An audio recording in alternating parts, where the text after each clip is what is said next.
Have you ever had a job where you dreaded the sound of a calendar notification? For me, that little chime meant one thing: another meeting, another chance for my boss to turn the conference room into his personal stage and me into his unwilling opening act. He had this smirk, this way of leaning back in his chair like a king on a throne, right before he'd find a way to tear me down in front of everyone. My name is Chloe, and I was a senior analyst at a company I used to love.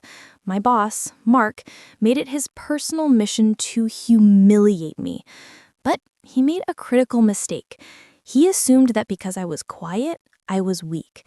He had no idea that behind my silence, I was taking notes, learning his weaknesses, and planning a revenge that would use his own stage to orchestrate his final career-ending performance. If you've ever been made to feel small at work, stick around. You're going to want to see how this story ends. It wasn't always like this. When I first joined the firm, Mark seemed like the perfect boss. Charismatic, funny, and full of praise. I was thrilled. I was a data analyst, a numbers person. I loved digging into complex problems, finding the story hidden in the spreadsheets, and presenting my findings. For the first 6 months, everything was great. My work was valued, and I felt like I was part of a team. Then, something shifted. It started small. A condescending comment here, a dismissive hand wave there. "Chloe, let's try to keep the numbers simple for the non-technical people in the room," he'd say with a chuckle, even though everyone in the room was a trained analyst. The team would give a nervous laugh, and I'd feel a hot flush of embarrassment creep up my neck. Soon, it became a regular feature of our weekly meetings. It was like a sport for him. He'd let me get halfway through a presentation on my quarterly findings, and then he'd interrupt. "Whoa, back up," he'd say, holding up his hands. "Are you sure about that data point, Chloe? It feels off."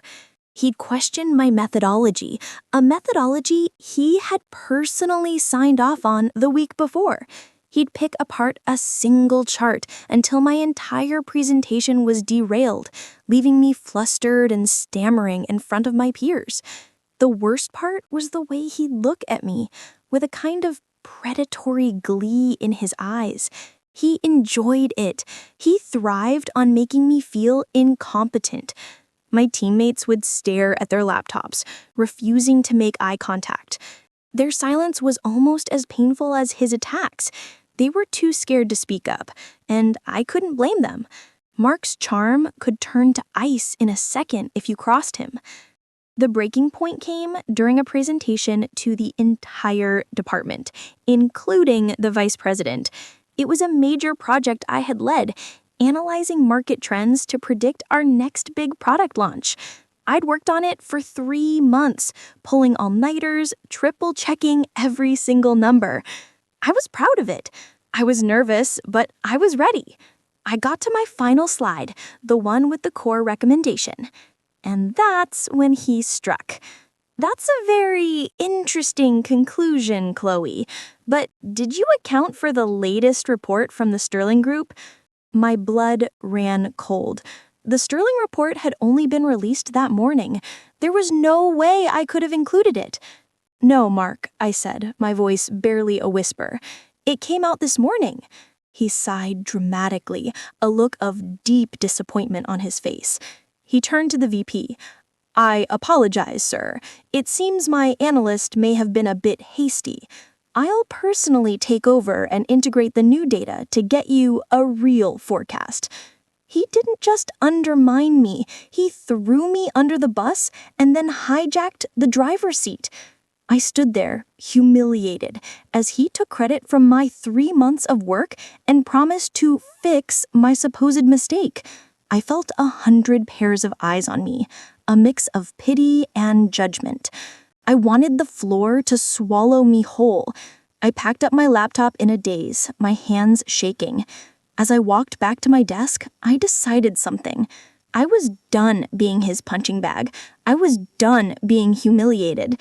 He thought this was a game, but he had no idea who he was playing with. The war was on. That night, I couldn't sleep. I kept replaying the meeting in my head. But then I stopped focusing on the humiliation and started focusing on how he did it. The Sterling report. How did he know about it so quickly? He wasn't the type to read industry news. Then it hit me. I logged into my email and checked my sent folder. And there it was, an email I sent to him at 7 a.m. that morning with the subject line, "Heads up, Sterling report just dropped." He had used my own diligence against me. And that's when I saw it. Not just his cruelty, but his weakness. A weakness I could exploit. My anger cooled into a cold, hard resolve. The old me, the one who just wanted to do good work and be left alone, was gone. In her place was a strategist. Mark's greatest weapon was the meeting room. His power came from public perception. So that's where I would dismantle him. But I knew a direct confrontation was pointless. He was a master of manipulation and would twist my words in a second. My revenge had to be subtle. It had to look like he was imploding all on his own. The first step was to observe. I became a student of Mark. I watched how he talked, who he talked to, and what he read, or more accurately, what he didn't. I quickly confirmed my suspicion. Mark was a fraud. He had a surface-level understanding of our work, just enough to sound impressive in a meeting. He was a master of buzzwords and corporate jargon, but he had zero technical depth. He relied entirely on his team, on me, to do the actual work, and his skill was in presenting it as his own. His ego was his Achilles heel. He could never, ever admit he didn't know something. My first move was to weaponize his laziness. During a team meeting, while discussing new analytics software, I casually mentioned, "The new beta version has a recursive partitioning feature that could really streamline our workflow." It was a complex feature I had been studying. I knew he wouldn't have a clue what it was. A younger analyst asked me to explain it. As I did, I saw Mark nod along, a thoughtful look on his face, as if he knew all about it. Later that day, the department director stopped by our area and asked Mark his opinion on the new software. I heard him from my desk, confidently saying, "The key is its recursive partitioning feature. It's a real game changer." The director, who was surprisingly tech-savvy, asked a follow-up question. "Oh, interesting. So, how do you think it will handle our datasets with multiple collinear variables?" Mark froze. He completely short-circuited. He stammered something about synergy and optimization before making an excuse and scurrying away. It was a tiny crack in his armor, but for the first time, someone outside our team saw it. Next, I started building quiet alliances. I began having lunch with my teammates, one-on-one, not to gossip, but to connect, to talk about our work, our frustrations. I discovered that I wasn't his only victim. He had belittled Ben for being too young, and he dismissed Maria's ideas as too academic. We were all living under his shadow. I didn't propose a mutiny. I just offered support. I started an informal study group after hours, where we would share new techniques and help each other with complex problems. We were building a network of competence, an island of expertise that Mark had no access to. We were getting stronger while he stayed the same. My strategy was working, but it was too slow. I needed a bigger stage, a bigger way to expose him. The opportunity arrived in the form of an email from corporate. They were launching a new company-wide initiative called Project Apex. It was a massive, high-stakes data integration project, and the CEO himself was overseeing it. A team from our department would have to present a preliminary strategy to the entire executive board in 1 month. This was it. This was the arena I had been waiting for. Mark, of course, immediately declared that he would be leading the presentation. He saw it as his ticket to the executive inner circle.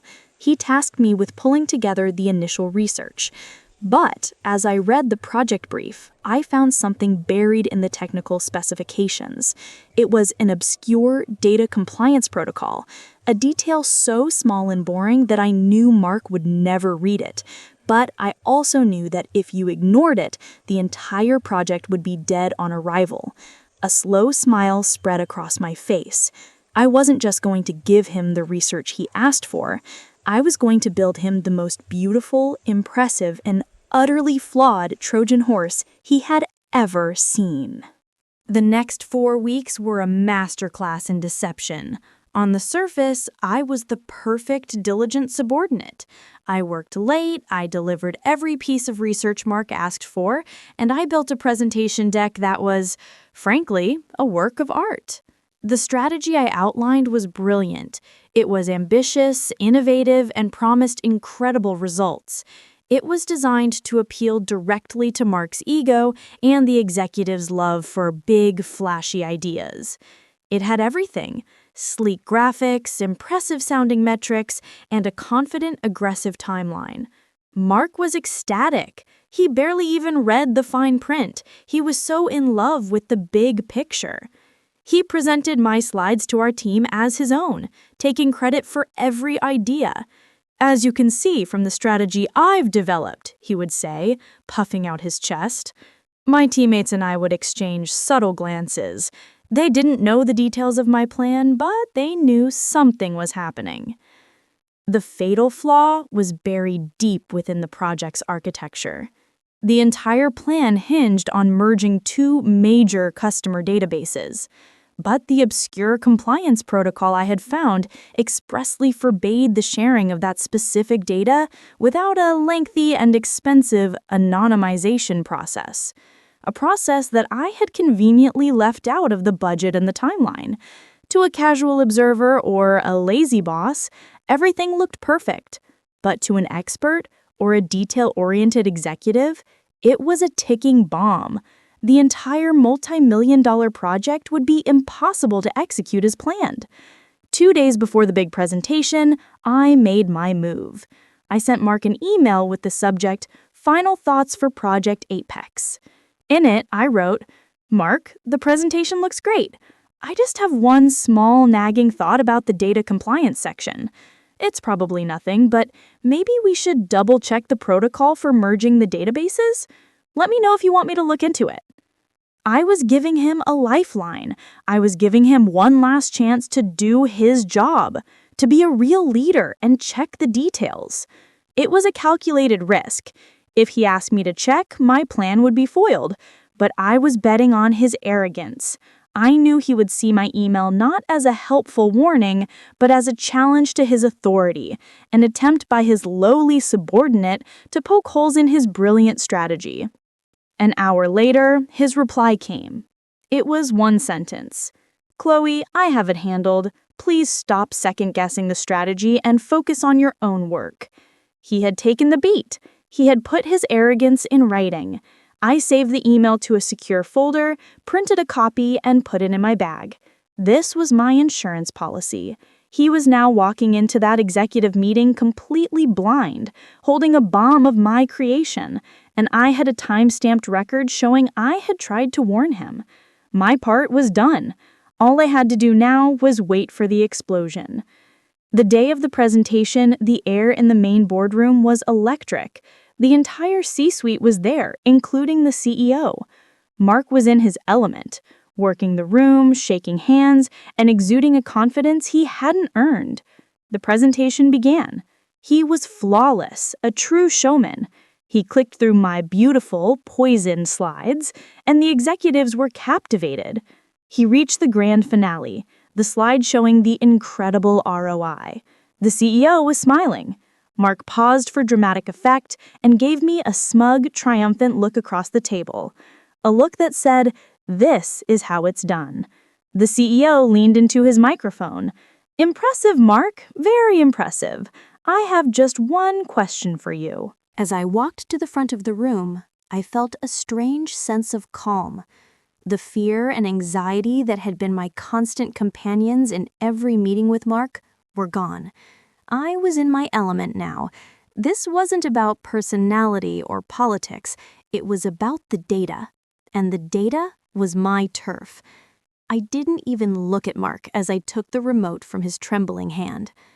"Mr. Davies, you are absolutely right to question the compliance protocol," I began, my voice steady and confident.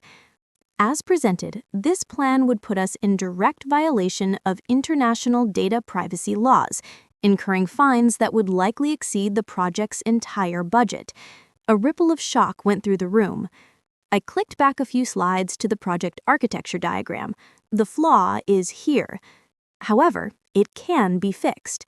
For the next 10 minutes, I laid out the solution, the real one, the one I had been working on in secret for the past month.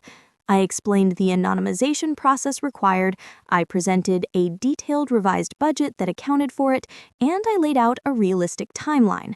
I didn't just point out the problem. I came with a fully formed, well-researched solution. I answered every question the executives threw at me, not with buzzwords, but with hard numbers and clear, concise facts. It was the presentation I had been dreaming of giving for months. When I was finished, the room was silent for a moment, and then the CEO, Mr. Davies, started to applaud. Slowly, the rest of the executive team joined in. It was surreal. They weren't just clapping for the presentation, they were acknowledging the truth they had all just witnessed. They had seen the fraud, and now they were seeing the real expert. Through it all, Mark just stood at the side of the room, a ghost at his own funeral. His career had ended in the space of 15 minutes. He was exposed, completely and irrevocably, as an incompetent leader who had either tried to push through a fatally flawed plan or was simply too lazy to do his own homework. The fallout was swift. Mark was put on leave that afternoon, a corporate euphemism we all understood. A quiet internal investigation was launched. I forwarded my insurance policy email to HR, the one where I warned him and he arrogantly dismissed me. A week later, his resignation was announced. He was gone. The dark cloud that had been hanging over our team for a year had finally lifted. 2 weeks after that, Mr. Davies called me into his office. He didn't just offer me the lead on Project Apex. He offered me Mark's old job, department manager. I had not only survived, I had triumphed. My revenge was complete. I didn't yell, I didn't sabotage, and I didn't lie. I simply used the truth as my weapon. I allowed him to walk onto the stage I had set, and I let his own arrogance and incompetence be the star of the show.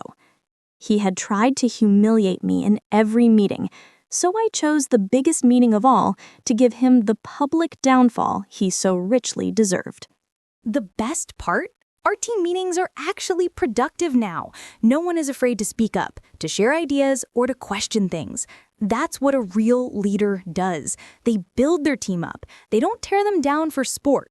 So I have to ask you, have you ever had a boss who seems to enjoy making you feel small?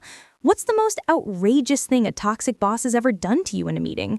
I want to hear your stories. Let me know in the comments below. And if you found this story satisfying, please hit that like button and subscribe for more. Because sometimes the best revenge is simply being better at your job and making sure everyone knows it. Thanks for watching.